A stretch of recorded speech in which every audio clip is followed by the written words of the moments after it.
Il y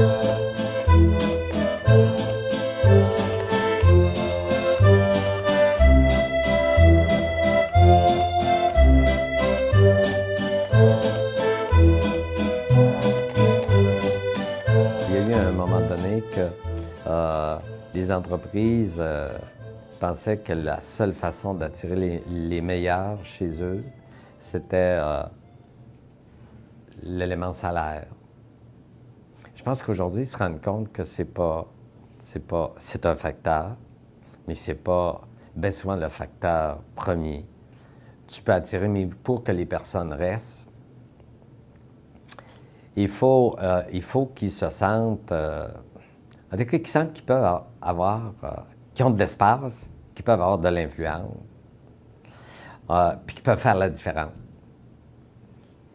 Et donc, des gens se dépassent, jusque des fois au détriment de leur famille, de leur vie personnelle.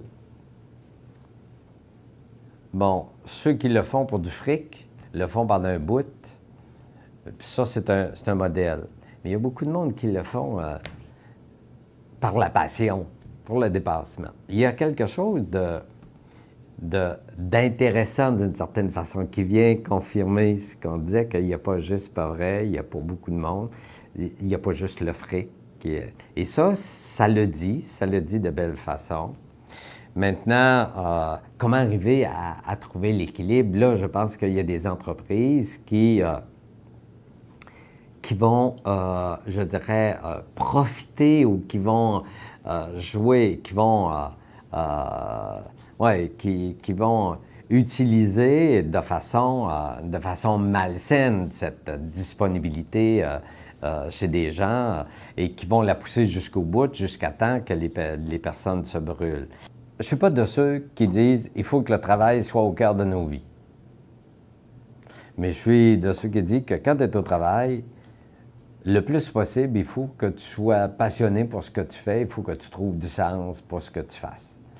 Alors, il y a, mais comment arriver à ça et en se retrouvant avec des tâches qui soient mesurées. Mais comme tu dis, très souvent, il y a comme toute une culture qui se développe, une machine qui se développe. C'est pas l'argent, mais c'est d'autres éléments de récompense. Des fois, c'est la compétition avec d'autres. C'est toute la machine là, de productivité qui te laisse embarquer. Quand je regarde ça aujourd'hui, je pense qu'on boit, là c'est terrible que je dise ça, mais que je pense qu'on boit un peu trop facilement cette exigence de productivité qui a aucun sens. Pourquoi plus de productivité pour produire plus, puis pour produire à moindre coût, pour qu'il y ait plus de consommation? Je trouve que c'est un non-sens. Je trouve que le modèle dans lequel on est un non-sens. Dans ce modèle-là qu'on retrouve dans des entreprises particulières qui brûlent les personnes, des machines à brûler les personnes, je pense qu'on accepte comme un peu trop facilement quelque chose qu'on érige comme une exigence de vivre ou de mourir, la productivité qui doit toujours augmenter, mais pourquoi? Adam Smith disait, l'économie, ça va être un outil, ça va être passager, c'est instrumental. L'économie va exister pour régler le règne de la nécessité. Quand le règne de la nécessité, on va avoir réglé améliorer suffisamment les conditions de vie où on peut dire, tiens, voilà, on a la base de nécessité est assurée, l'économie va devenir seconde. Et on va passer à ce moment-là à une société qui va être plus philosophique. Lui, il parlait de philosophique. Marx a parlé de la liberté, lui, il parlait de la philosophie. Puis il disait donc, l'économie, elle est un outil aussi instrumental que la dentisterie. Puis il disait, il n'y a personne qui penserait construire sa vie autour de la dentisterie. Peut-être un dentiste, là, mais hein? C'est un instrument quand on a mal aux dents. C'est bien important, mais quand on a pas mal. Pourtant, aujourd'hui, tout est autour de l'économie. On n'est plus des citoyens, on est de plus en plus des consommateurs qui font tourner une économie. Et on n'est plus des producteurs. Au cœur de la société, auparavant, c'était le producteur qui était au cœur de l'activité économique. Il est de plus en plus secondarisé. On rêve de plus en plus de le robotiser, mais c'est plus en fonction du producteur, c'est en fonction d'une machine qui doit rouler pour accumuler, doit rouler, faire vivre la consommation. On est donc dans une société, pour moi, de surconsommation. Une société de surconsommation qui nous mène à un cul-de-sac. Un cul-de-sac, on le voit très clairement sur le plan environnemental. Hein, on n'a pas le moyen de maintenir le type de production. Hein, le bilan, à chaque année, il avance de 2-3 semaines où on dit, au cours de l'année, on est rendu maintenant, on tombe dans le négatif quant à la capacité de la planète de remplacer ce qu'on puise. Ricardo Petrella disait, on s'enligne pour que ça nous prenne au moins 3 planètes. Il nous faudrait 3 planètes pour supporter le registre de production, de consommation tel qu'il est là. C'est-à-dire que la capacité de remplacer, on la dépasse maintenant de plus en plus au cours de l'année. Elle est suivie, là, je ne me souviens pas trop par quelle organisation, puis il dit, tiens, voilà, à partir de ce moment-ci, on puise dans le non renouvelable. Donc, on est dans un monde fini, c'est-à-dire qu'on sait que tout n'est pas renouvelable, que tout n'est pas qu'on peut faire, et tout n'est pas sans limite, qu'il y a des limites. Donc, c'est clair que sur le plan environnemental, ce mode-là est impossible à supporter. C'est clair que sur le plan du vivre ensemble, parce que j'allais voir samedi soir Moby Dick.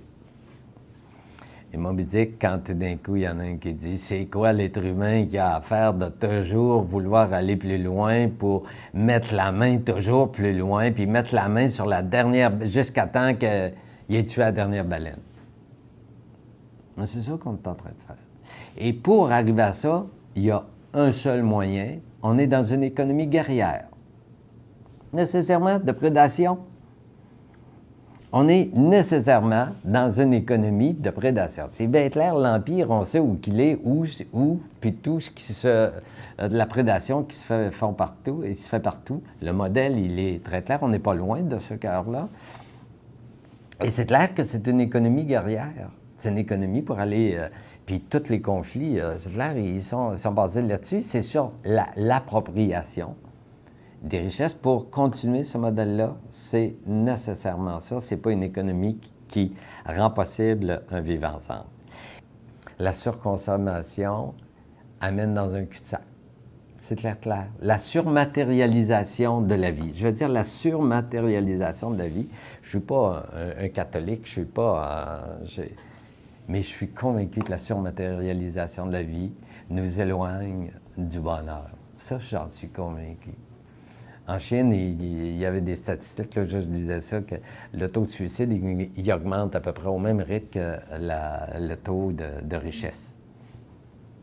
Puis regarde chez nous comment ça se passe, regarde les déséquilibres où ils se font, regarde toutes les problématiques, le mal de vivre, comment il se crée. C'est un cul-de-sac, ce modèle-là. Puis dans ce modèle-là, le producteur, ce que je peux appeler, moi j'appelle la walmartisation du monde, où tu dois toujours produire au plus vil prix pour que le consommateur en achète plus, pour que la machine tourne le plus possible. Donc le producteur, alors qu'il était, comme au début, il était celui qui permettait les choses, il est devenu très, très secondarisé dans tout ce modèle-là. On a inversé les affaires. Il est devenu l'esclave. Et on est dans un monde où là, l'économie continue à prendre, alors qu'on a de la richesse comme jamais on en a eu pour régler le problème de la nécessité. Il ne se règle pas parce que c'est la concentration qui a pris la place.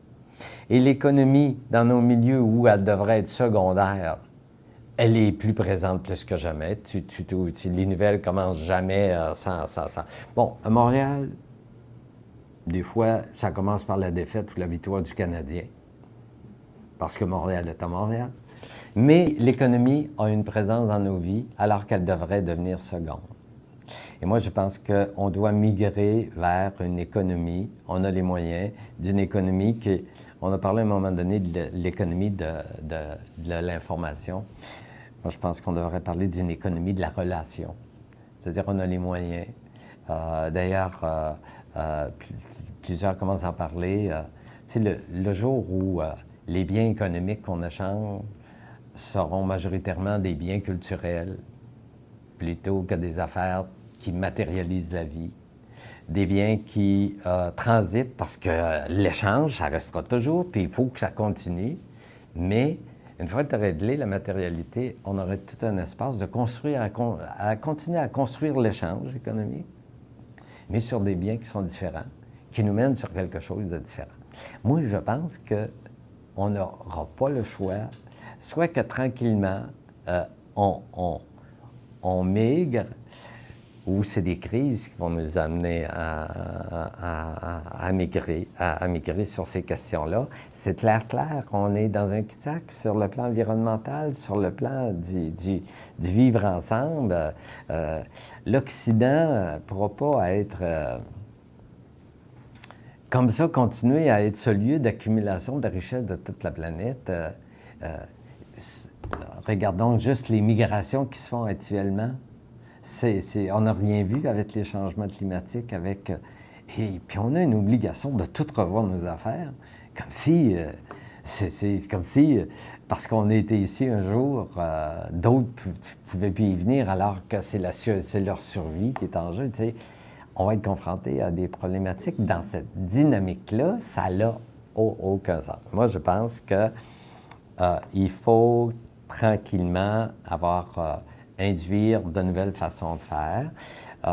Il y a des champs d'économie, je pense que l'économie sociale et solidaire n'est pas toujours parfaite, mais elle induit une économie qui se développe avec des préoccupations différentes, qui intègre des préoccupations différentes à l'égard des autres, à l'égard de la société. Ça fait partie, tranquillement, des choses qui commencent à bouger. C'est sûr que ce n'est pas majoritaire, mais je suis convaincu